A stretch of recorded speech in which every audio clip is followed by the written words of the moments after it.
or maybe I found some problem during the meeting. So let me just ask one question. What do you think? What do you think is essential for effective communication? What's essential for effective communication? Yeah. For example, like eye contact or blah. Yeah. Well, we have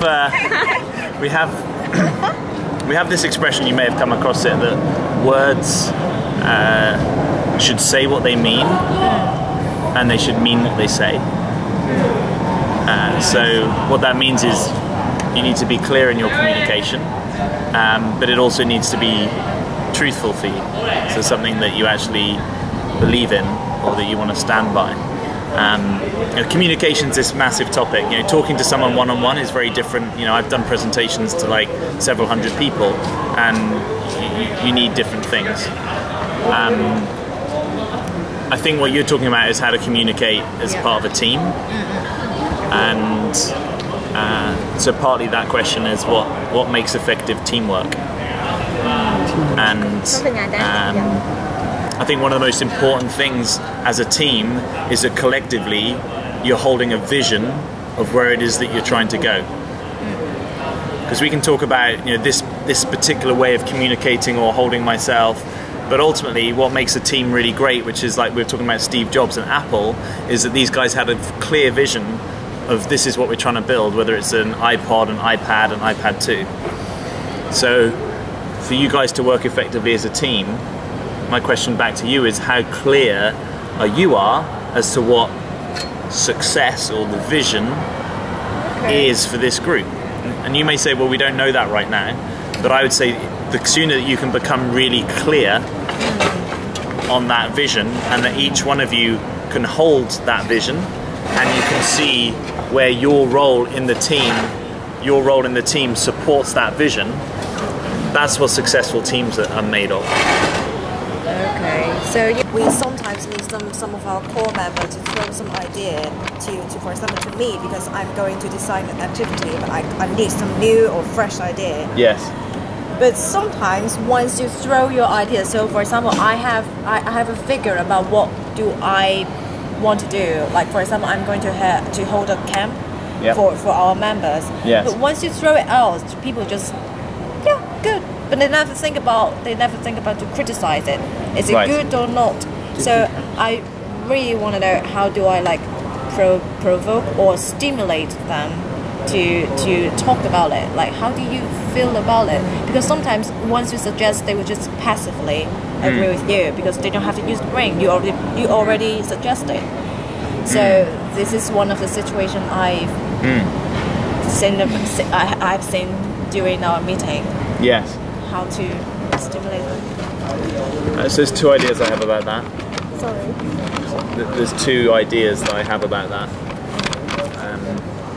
One is the distinction between what we call a conversation for action and a conversation for possibility. And they're different ways of holding a conversation. They have different purposes. So a conversation for action is a bit like a planning conversation.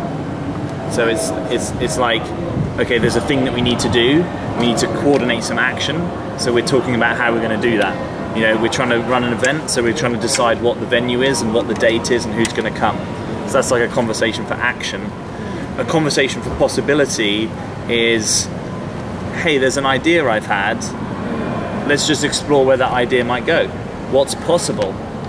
It's not what's necessary, it's like what's possible. And I'm inviting you as my committee to support and challenge the idea. So both to say what's good about it and what's bad about it. And so you explicitly ask people, the purpose of this conversation is to give feedback on the idea that I've given you. So we're not yet having a conversation for action. It's not decided that we're going to do that. It's an idea, and I'm asking you to give me feedback.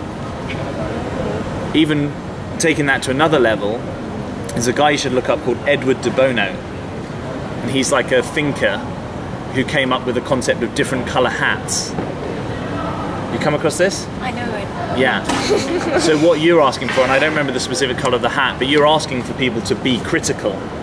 So it's almost like, guys, right, get your black hats out we're all going to be critical of this idea. And then again, you're explicitly providing a context for what sort of action it is that you want. So you're telling people, this is how I want feedback. In other times in your meetings, it's not about criticizing the idea.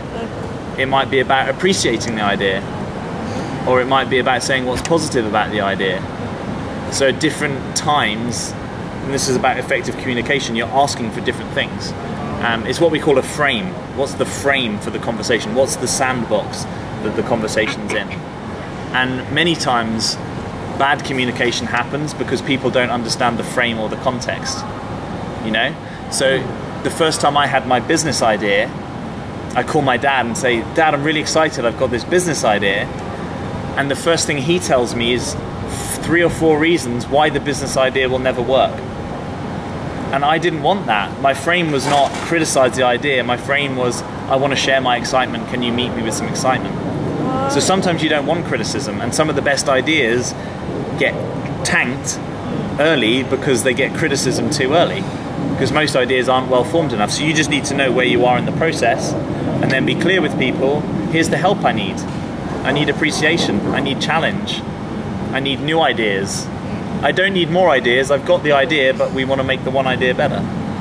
So that's effective communication, it's knowing what you want and being able to ask people for that. Does that help? Really helpful. Cool. Yeah, and do you have